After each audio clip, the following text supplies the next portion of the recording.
Logan St. Kletter, welcome to the Running Effect podcast. How are you doing this afternoon? I'm doing great. How are you? Doing really good. I've been looking forward to this one for a while. Wanted to wait until your senior year was done. Is it weird in the weird period where you're like a month away from school and going to Chapel Hill, but also a month removed from flying all over the country to race the best of the best? Yeah, this is such a weird time where I'm home, but I know college is only a month away, so I don't feel that removed from high school, but college is coming up quick.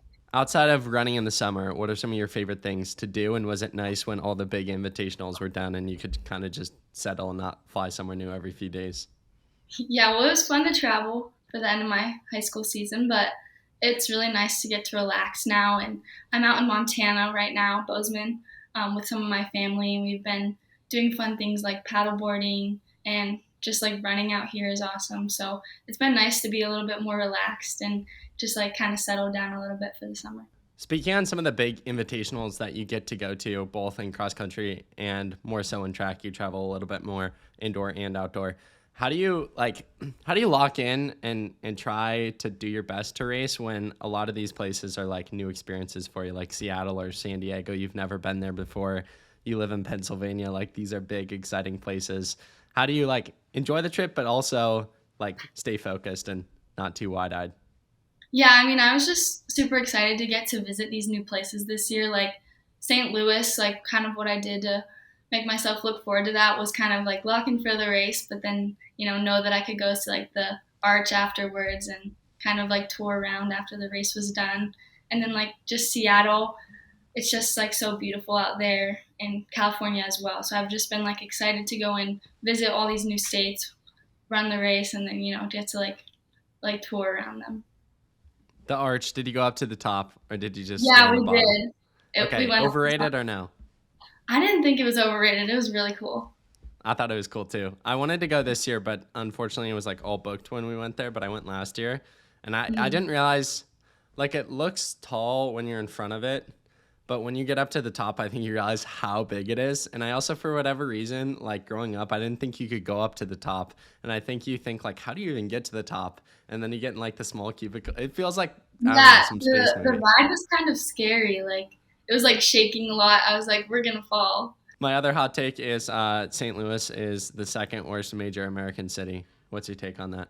I mean, I didn't get to see too much of it. I really only saw the arch and the hotel that we were staying in. But I didn't mind it too much. I thought it was okay. Yeah, that's fair. Maybe I'm just negative. I think Detroit's the worst, and then St. Louis. I just Oh, it's okay. a weird. I don't know. St. Louis, you think of big city, lots of things to do, and it's just the arch is it. Yeah, And I guess for Festival Miles, the race and the race location's cool and all that. So Festival Miles from a meet perspective is absolutely remarkable. But the city itself, the first year I went, I was like, this is kind of lame. I'm gonna be yeah. honest. But I don't know. What's your take on Pittsburgh then? I take on Pittsburgh. I like Yeah. it, but there's honestly not that much to do. I feel like a lot of other cities have more fun things. We do have some good sports teams, but other than that, there's not too much to do in the city. Was there a specific first race that you traveled out of town for that was a big deal that you got really excited for, whether it was this year or previous years? My first time traveling for a meet was in seventh grade, and I went to Reno, Nevada for the junior Olympic national meet. And I was so scared because I'd never been to the West Coast, and it was a very new experience, but it was cool to be there. Let's go back in time. I didn't realize you were that good in seventh grade. What was the first moment that you have recollection of starting in the sport? Yeah, well, I started in fifth grade because both of my parents ran Division One in college at Penn State, so they kind of got me into it, and I wasn't really kind of excelling at any other sports at the time, so they thought it'd be a good idea to try it out. And I started on the cross country team, just like a club team, and I loved it instantly.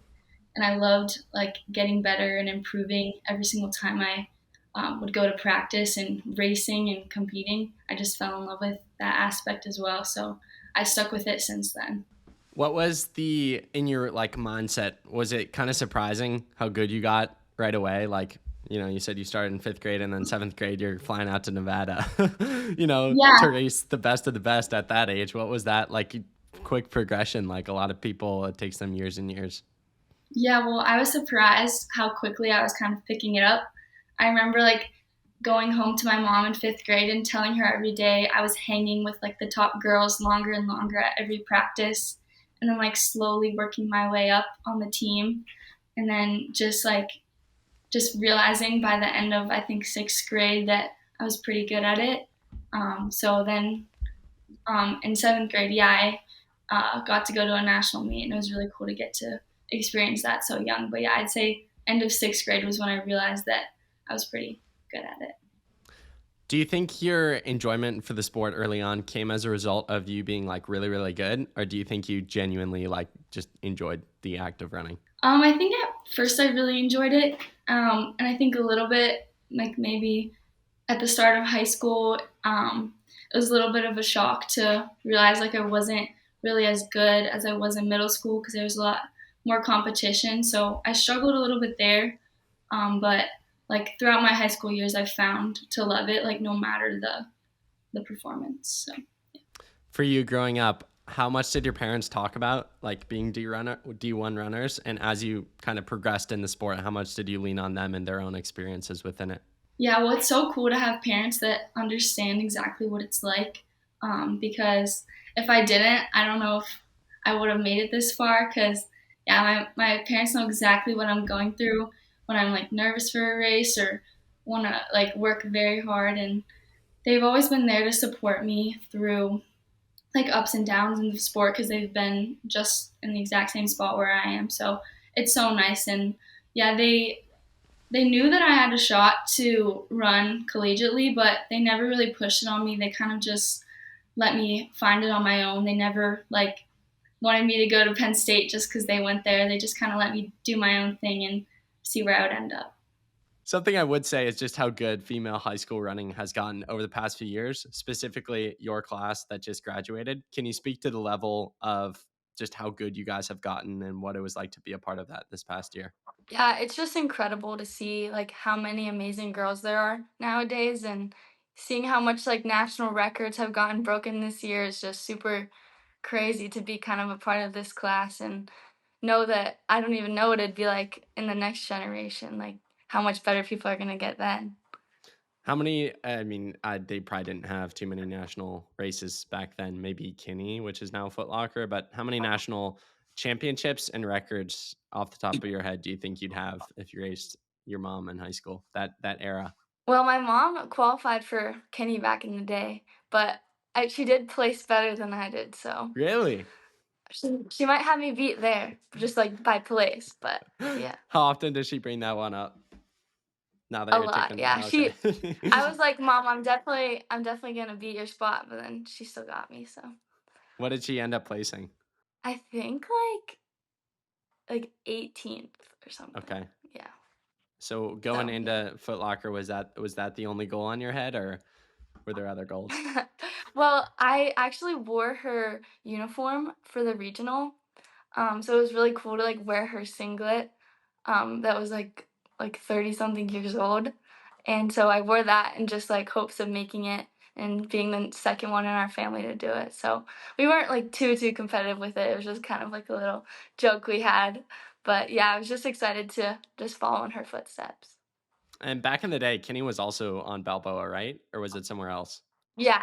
Okay. Yeah, the same course. She warned me about that. Yeah. Did you have any conversations beforehand about her experience on the course, even if it was years later, just how she ran it or lessons from it? Yeah, well, she just remembered like the hill that's like just everyone gets crushed on, and she told me to not go out too hard because people will come back to you in the second loop. I think I talked to Drew and Pajak about this on my podcast I did with them last fall. It's my take that PA courses are much harder than Balboa Park. What's your take here? Because commentators always like to mention hardest course, one of the hardest courses in the US, yada yada yada. And I'm like, it's hard, but I feel like people still run decently fast. Yeah, no one ever mentions us in those conversations, but we have some really tough courses. our state course is at Hershey Park, like the Hershey Chocolate World, and that's a really hard course with so many hills, downhills. It's just like very difficult. Just like it's almost never flat. It's always just like rolling.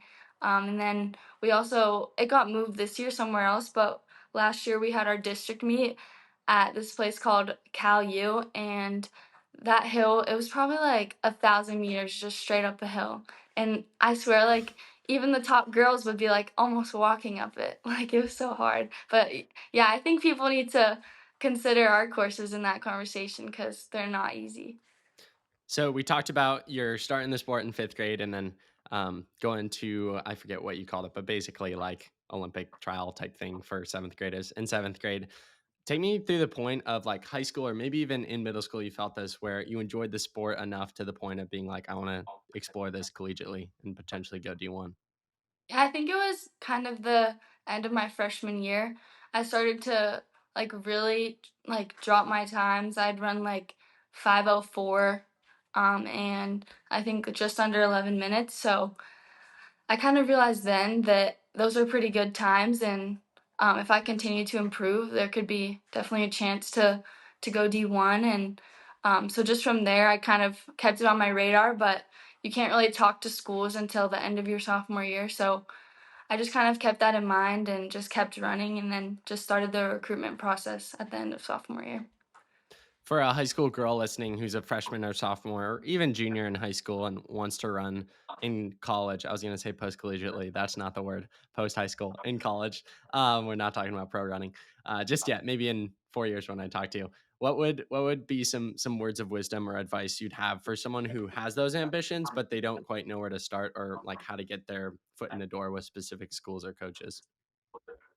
Yeah, well, I would say you don't need to like come out of the gates as a crazy freshman. Like that's not really what college coaches are looking for. They like to see improvement over the years. So maybe you're not at the times that you think would be D1 as a freshman, but if you continue to improve and um, just get better every year. Coaches will want you. They love to see that improvement over the years and just competitive girls that have a lot of potential. So don't stress too much about your early years because it's more about like junior and senior year. What was your college recruitment process like? What schools did you visit and what made UNC stand out from them that made you want to go there? Yeah, I talked to a lot of schools, but ended up narrowing it down and taking 3 visits to UNC, UVA, and Furman. And for me, just on my my UNC visit, I just like honestly just fell in love with the team and the school, and just loved the philosophy that the whole like team wanted to be a part of this mission of just making the team better. And I saw that every single girl there wanted to play a role in that, and I just kind of loved that mindset and wanted to be a part of that team. For you, when you were looking into schools, did you have like a certain list of questions you asked a coach, or like what was your process of figuring out what made a school fit for you versus maybe not so much? Yeah, I had so many long phone calls with coaches, like over an hour long, so it can be tough to like kind of figure out where you want to go just based on talking to someone on the phone. But I kind of enjoyed the coaches better that cared about me more as a person than just an athlete, and ones that kind of wanted to get to know me and my life and my story, and not just like how I did in that race that day. So for me, like that stuck out at UNC, and um, some other schools kind of just didn't really have that same uh, like mindset. It felt like, so that's why the ones I visited stuck out to me.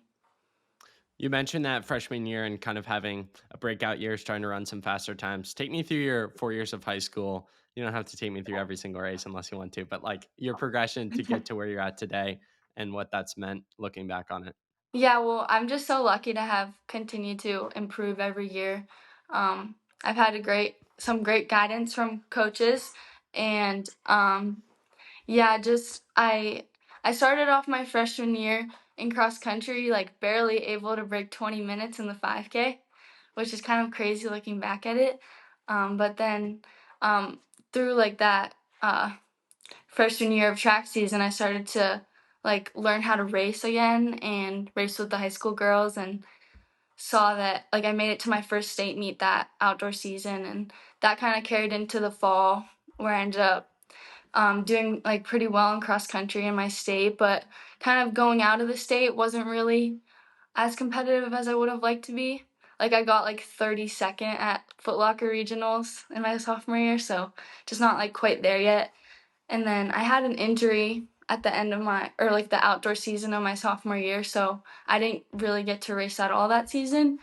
And then I came back my junior year, and I was still improving, just getting better, but I missed Footlocker by one spot, so that sucked. But then it kind of gave me that chip on my shoulder, and I think from there that really made me just want to get it. And through that indoor season, I did a lot of like big races and was just kind of throwing myself in the mix and kind of seeing a glimpse of what like competitive high school running looked like. And yeah, just was continuing to improve. And then, yeah, just leading into senior year, I think this was my best year yet where I was the most consistent and like in the best like place racing. So just like throughout the years, continuing to get in a better physical spot, but also a better mental spot.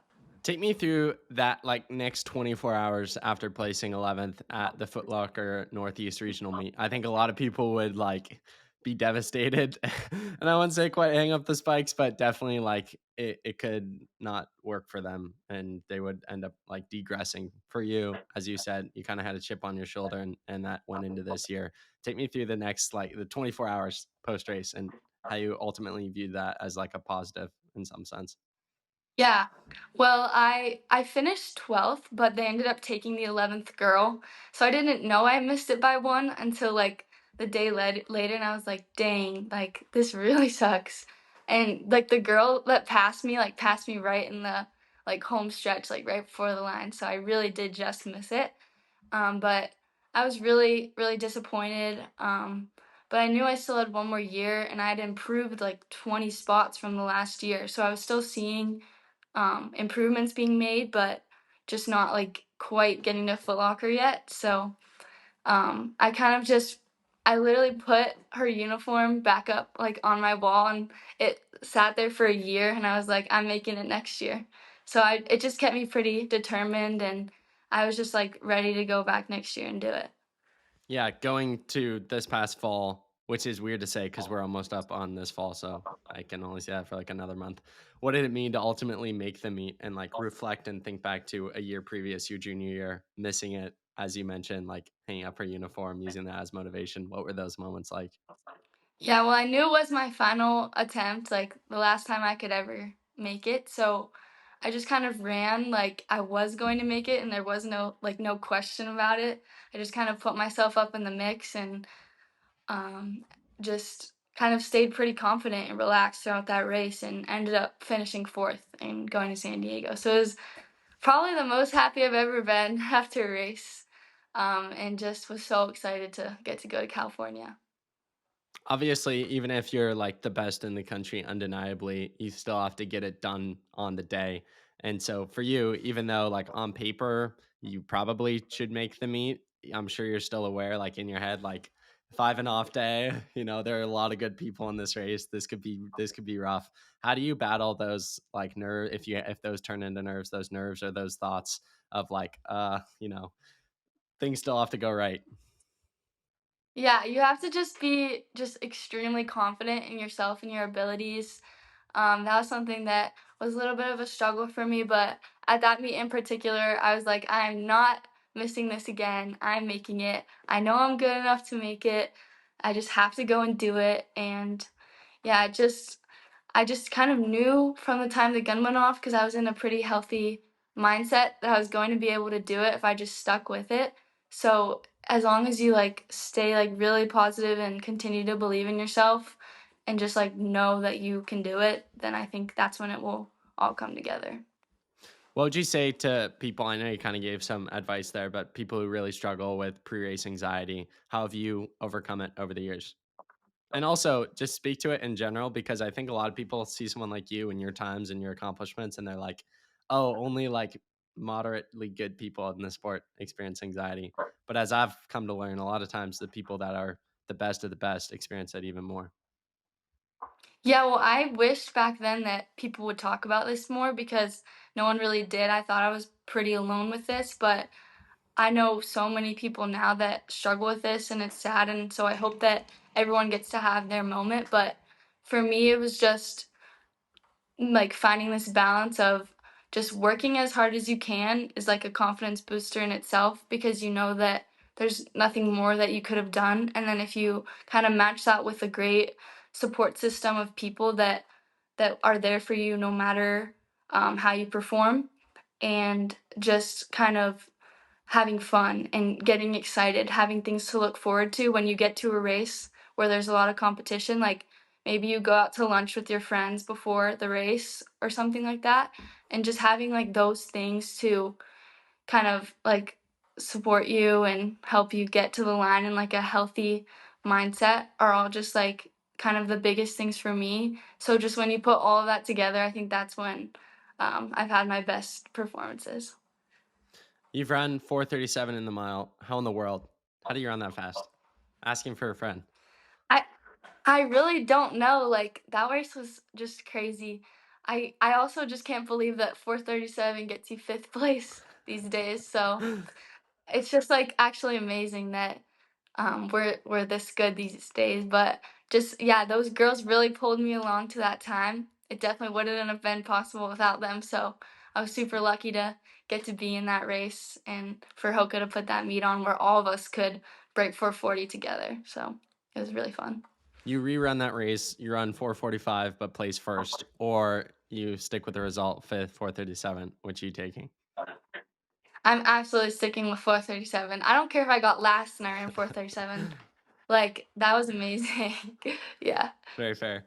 Conceptualize like for someone listening, maybe we have like someone in middle school listening and they're like getting hints that they want to go on the sport, but they don't quite know yet. Like what kind of work and dedication over, a 6 year span does it take to run 4:37? Because obviously like there is some talent involved. At least that's my opinion, like to run that fast. But everyone has some level of base talent. And at the end of the day, a lot of times what separates people is years of work, as you've illustrated. So just give me a vague understanding of how hard you work to make this result come true. Yeah, well, I do agree with you. Like talent is a part of it and you need to have talent. But I mean, like the talent doesn't take you this far. This is just like working really hard and kind of pairing it with that talent. So yeah, I do work really hard and I like to surround myself with people that work just as hard as me and just kind of get inspired by those around me. And yeah, I just am happy working as hard as I can. I really love to run and so it doesn't really bother me to work that hard because I really do enjoy it. So yeah, I love to work as hard as I can and the results just kind of come with that. You're an 8-time state champion in the great state of Pennsylvania. I was born there, so I claim it a little bit. I didn't stay long enough to try and win a state title, although Drew Griffith would have been in high school at the same time as me, so can't say I would have even come anywhere close to it. Which of those 8 titles is most meaningful looking back on them? Most memorable, most meaningful? I would say this past spring, winning the 1600 was probably the most memorable. I hadn't had the best season yet up until the state meet. I'd only run 446, and I got sixth the year before after being like the pretty heavy favorite. So just kind of I went into that race like just kind of telling myself I was going to win and just like no one else was going to take it away from me. And it's so fun when you're like that delusionally confident in yourself that like no one's taking it from you when you're like that. So I think that was super fun to be so like relaxed and confident and just kind of ran that way too. And yeah, I think I executed it really well, and it was just so fun to see that improvement after finishing sixth the year before and then winning that one just kind of meant a lot. If I'm not mistaken, your final ever race was the 2 mile at New Balance Outdoor Nationals. You win that. How good did it feel to go out with a bang? Yeah, that was amazing. I hadn't had the best year with the 2 mile either up until that point, but I knew that if I like stuck in it, I could possibly break 10 minutes. So we had an awesome pacer. Ali Ince was our pacer, and she led us through the mile, I think in 5:01, and I was just kind of sitting right behind her, and then I was just leading from there, and I saw on the clock it said like 8:46, so I knew I needed like a 73 or 4 to break 10. So I was just like kicking as hard as I could. And yeah, it was the best feeling winning that race and kind of knowing you. And I ended my high school career on that note. So it was awesome. On paper, you're definitely one of the most accomplished runners in Pennsylvania state history. You're leaving now. You're starting a new chapter with UNC. What's the legacy you want to leave behind for high school girls growing up in Pennsylvania who want to get into the sport of running? Yeah, I think Pennsylvania has a great history, and I kind of looked up to other girls when I was younger, so I'd love to be role model for younger girls that are coming up in the sport. I think we have a ton of great competition here in Pennsylvania. You'll never be wishing you had more because it's very difficult to win a state title here in Pennsylvania. So I would just enjoy the fact that we have this competition and continue to strive to get better because, knowing that the faster I go, the faster other girls will go in the future is really exciting, and other people can carry that along, and we'll continue to put Pennsylvania on the map down the road. To those listening who want to be successful and want to experience some of the success you have, what is one piece of your journey that you feel like most people overlook that has helped to make you successful? Yeah, I would say that you don't like your failures don't define you in this sport. And if you've had a couple of bad races in your career, like I have, it doesn't mean you're like hopeless and you can never move past it. I've had some like pretty low points in the sport, but I've also had some really high points, and I feel like I learned a lot more from the lower points. So if you just kind of take each loss, I guess, with like and take it as a lesson and learn from it and grow from it, you'll be successful, and you don't have to beat yourself up as hard as I used to for not performing as best as you want to. So yeah. Next month, you head up to Chapel Hill to start this new chapter, probably 4 years, maybe more, maybe less. We'll see. What's the thought a month removed or a month before heading up there? What are you looking to do in your 4 years there? And how excited are you to enter this new chapter? Obviously, such a successful high school career, but also with the new stage comes new possibilities and opportunities. Yeah, I'm just so excited to run at the NCAA level. This is definitely a dream for a long time to get to this point, so I'm just really lucky to have gotten there, and I'm excited to be joining this team. Hopefully, running on the cross country team this fall, and seeing what kind of impact I can make there for the team. Maybe trying to help us get to the NCAA meet, and just like looking forward, I'd love to be an NCAA All-American. And but yeah, just I'm so excited to go to Chapel Hill and have a team to run with and train with, and just very excited for what the next chapter holds. Let me ask you this. I don't think I've asked any UNC people this. Should ask Milt next time he's on the podcast, but I'll ask you. Why is it called UNC-Chapel Hill? Obviously, I know it's in Chapel Hill, but like Ohio State's in Columbus, and they don't call it like Ohio State at Columbus. It's because there's a lot of different UNCs. Like there's UNC Charlotte, UNC. I forget some of the other names, but there's a bunch of different University of North Carolinas, but they're all in like a different place, so they have to like specify. But UNC-Chapel Hill's like the OG North Carolina, right? Yeah. Well, it's like the best one, but like I don't know. I don't know why they don't just call it UNC. Yeah, Yeah. because when I was born and I lived there for 7 years in Erie, Pennsylvania, we had Penn State Behrend right by us, and it made sense to me why we called it Penn State Behrend because it was not Penn State whatsoever. But like Penn State doesn't say Penn State at wherever the city is, so I've always been intrigued. Like, why is it UNC Chapel Hill? I don't know. It's weird. Yeah. I don't really know either. Maybe it's just me. Maybe it's just me. Okay, Logan, final serious Yeah. question for you. For those who have listened to our conversation, I feel like you've given so much advice. So, you don't feel the need to come up with something new, because I feel like all the advice has been really good. If you want to hammer down on one point or come up with something new, up to you. But what would be the final takeaway message that you want to leave with our audience today? I think that like anything is possible if you dream big and, work really hard, and especially in running, I think that there's so much improvements you can make. You could be in one spot now and get minutes better in just a couple years. So um, just kind of take a look at where you are now and see that like you're not as far away from your dreams as you think you are. You're actually a lot closer than you could imagine. So yeah, it's you just have to keep believing in yourself, and you can reach that next level that you're striving for. Logan, final question for you. The question I ask every single guest on every single episode: if you had Gordon Ramsay coming over to your house for dinner, what would you choose to make for him? Probably some scrambled eggs. Scrambled eggs. Okay.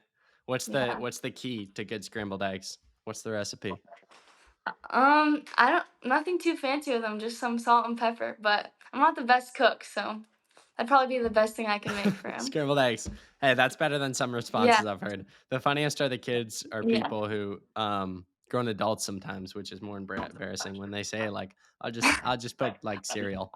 And I'm like, you didn't make that though, so you didn't really answer the question, but okay, we'll go with it. So Yeah. scrambled eggs, it's not a bad response. Not a bad response. Logan, really appreciate the conversation. Really looking forward to seeing all the things you'll accomplish in the years to come. And thank you so much for sharing all the wisdom you did. So keep crushing it and know my support. Thank you.